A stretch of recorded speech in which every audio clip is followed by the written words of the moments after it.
I came back from my visit to Claudina's farm in Coyaima, south of Tolima in Colombia, on the 29th of February 2020, carrying a letter that requested the solicitation of money in order to build 10 new wells for the community.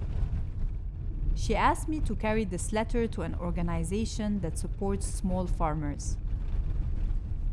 I had first invited Claudina through Grupo Semillas to lead a meeting on the relationship between Creole seed conservation and land recuperation in her territory. She is one of the seed guardians I had gotten in touch with.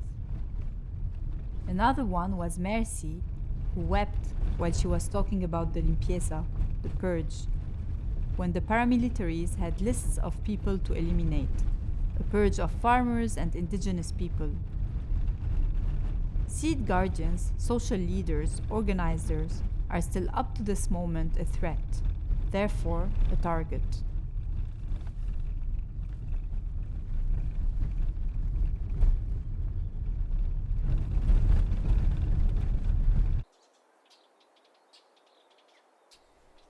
In this desertic territory where there is a real water scarcity, where the water is directed through an irrigation system built by the government to the endless hectares of rice plantations.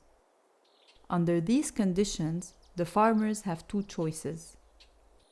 Either lease their lands to the plantations where they end up working for a very low wage, or stubbornly stick with the land if they can. Seed guardians have decided for the latter and have developed seeds that adapt to the desertic climate. In a way, the world order has pushed Claudina and her community to wait for international funds and other humanitarian aids to help in their livelihood. The letter that Claudina gave me is still with me, and I will give it to the friend that works at the organization. But this letter represents the tragedy and the farce of history, its cruelty.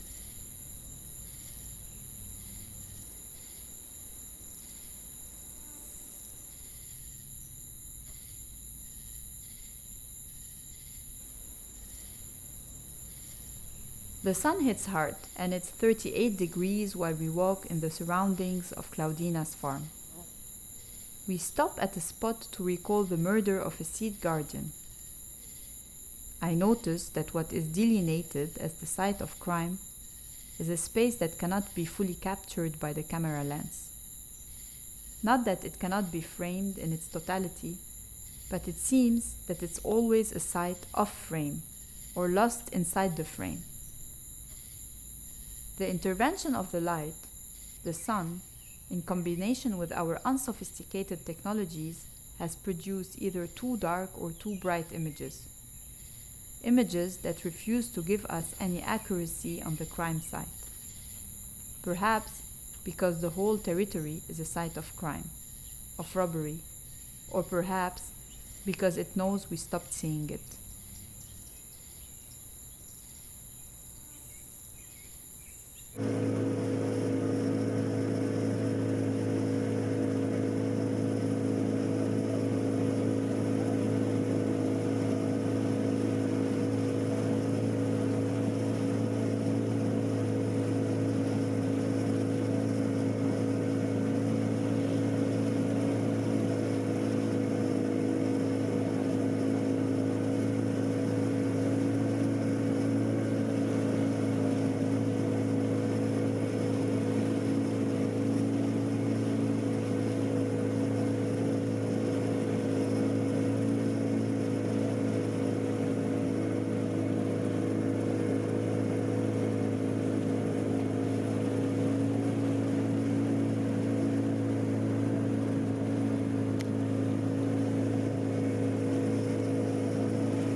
In the dark room where one develops photographic images, Losing sight becomes the most important tool in order to see the images that appear on the negative after the acidification process. In order to see, one needs to go into the dark room. This might sound like a Christian theological path. Walk through darkness to see the light of God. But it is not. It is a scientific process of image development.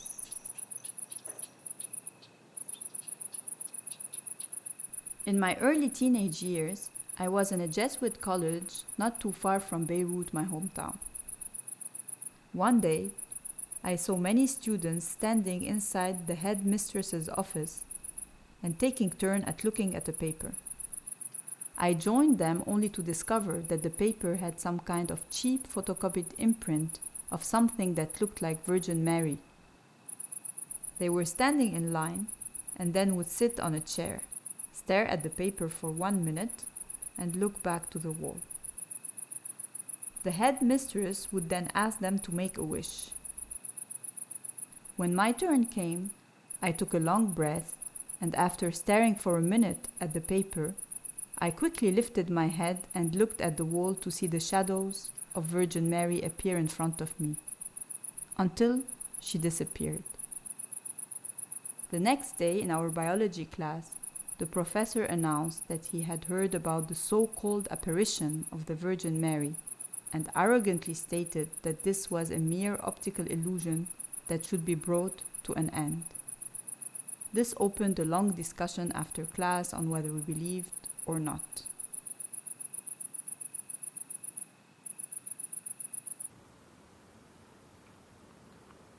It seems that sight was part of the mechanism of the first robbery of the lands by the Christian missionaries. What you see, what you don't see, what makes you believe in what you see and what doesn't.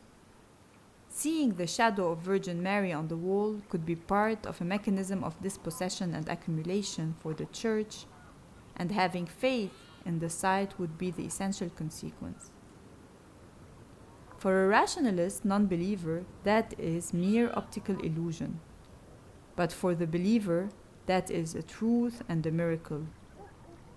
But both require a labor of seeing, staring long enough at the same spot. This immediately puts into question the neoliberal politics of visibility and invisibility, recognition by visibility.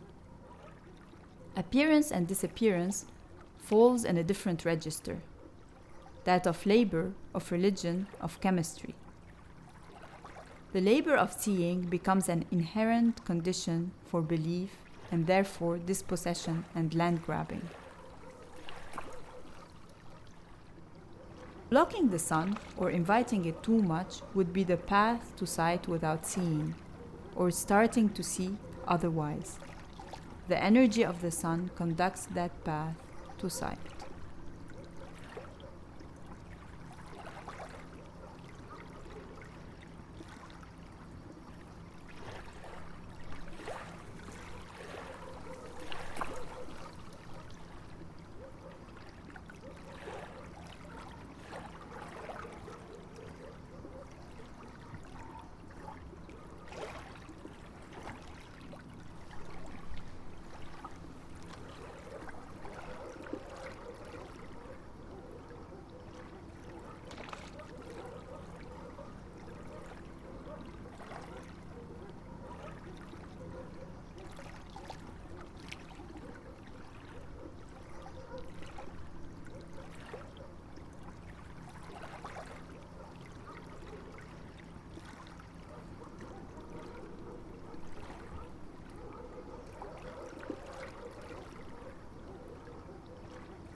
ensued the 1999 documentary by Chantal Akerman, where she investigates the murder of a young black man, dragged behind a truck in Jaspers, Texas. The site of crime and the territory is revealed to us in the final sequence through a reverse shot, as if moving inside the traces of the crime scene, moving backwards in time. The surrounding scape becomes painful in its beauty and cruelty. We see its distortion. The intention of inscribing in the landscape the memory of that violent history is almost the opposite of investigative work.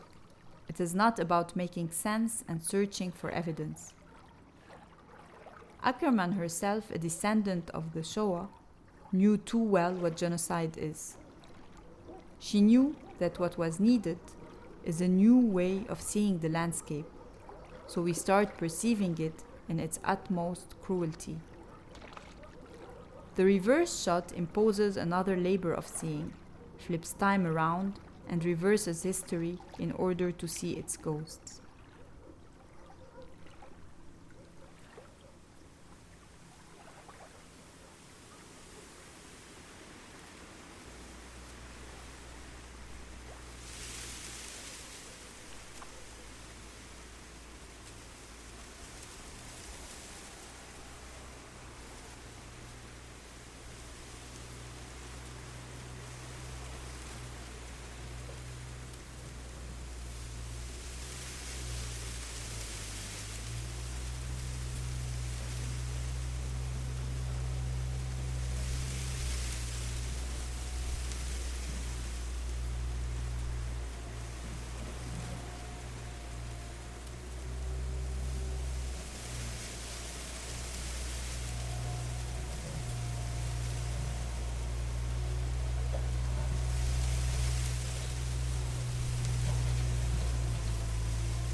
I had a dream.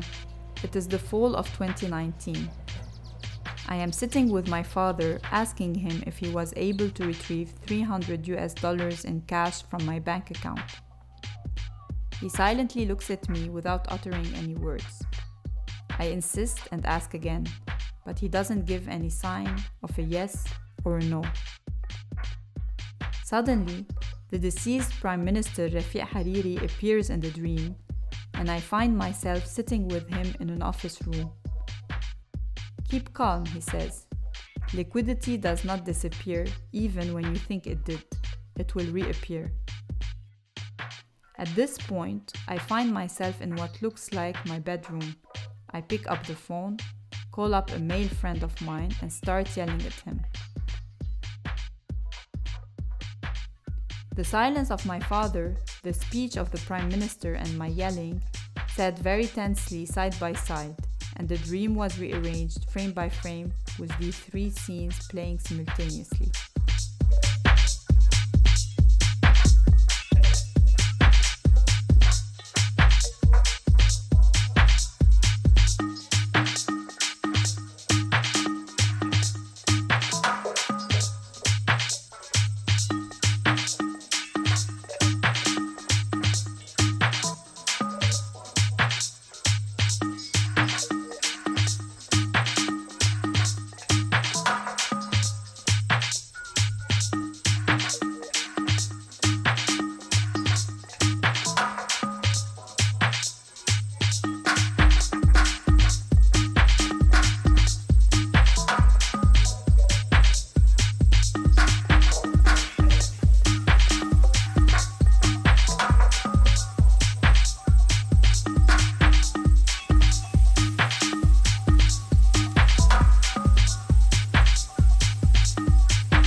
Mariam, my caregiver when I was a child, used to stock up bread in the fridge and hide rice and lentils back in the cupboard, surveying them closely and making sure they didn't miss in quantity. Having lived through the First World War, the locust invasion, and the deadly embargo on Mount Lebanon by Jamal Pasha the Slaughterer, she was always scared of not having enough food. She transmitted to me and my siblings the history of the Great Famine in Mount Lebanon through the image stories of her two dead brothers. The first one choking on a barley grass when he tried to quickly swallow it because of hunger, and the second one beaten by the priest and school teacher on his front head until he was dizzy and couldn't hear anymore. He came back home, slept, and never woke up. We repeatedly asked her what happened to the priest and if he was held accountable. She always ignored this question and yelled at us, saying no one holds a priest accountable. But Mariam knew there was an injustice there. Despite all that, she never stopped extending herself to maintain other people's lands when she worked on the olive tree fields before being sent to work in houses in the city and take care of other people's lives. Her money was devalued in the 1986 economic crisis during the Civil War. It was her only property, all that she owned after years of work. She found herself, again, powerless.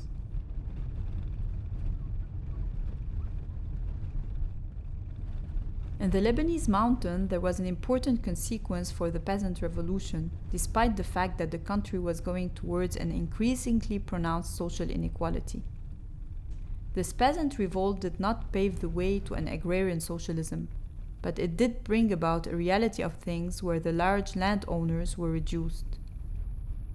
Land ownership was going to witness a whole overhaul in the 19th century, with the passage from the tax rental system to a recognition of the right of hereditary appropriation.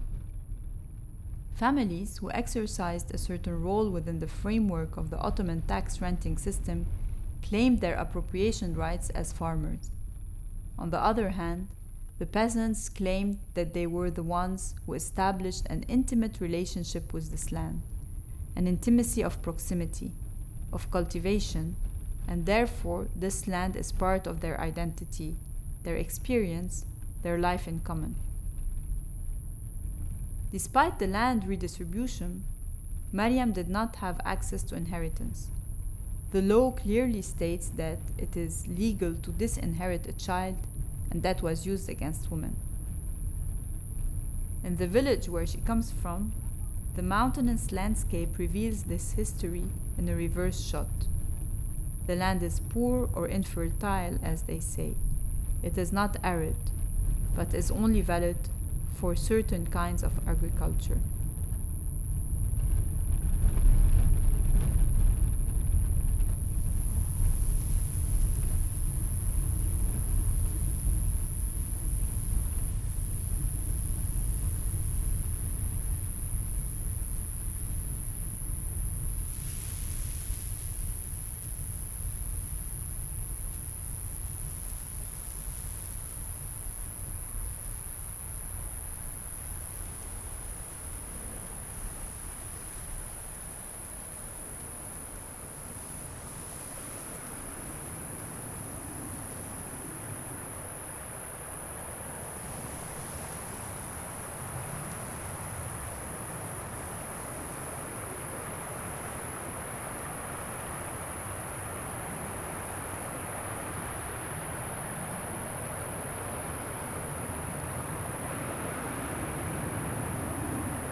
I had a dream. I am walking in the street where I grew up. It is called Lebanon Street. I stop at an ATM machine to try to get my monthly salary. I put my code in and press enter. All of a sudden, what comes out is water that starts dripping. I try to save my card, but it does not work. It is swallowed, and there is a flood of water that comes out of the ATM. Suddenly, I am soaked in water and trying to save myself from this flood. All that is solid melts into air. All that is holy is profaned. And man is at last compelled to face with sober senses his real conditions of life and his relations with his kind. And all that is liquid is doomed to evaporate. The surface of appearances onto which modes of production strive is the shiny bank.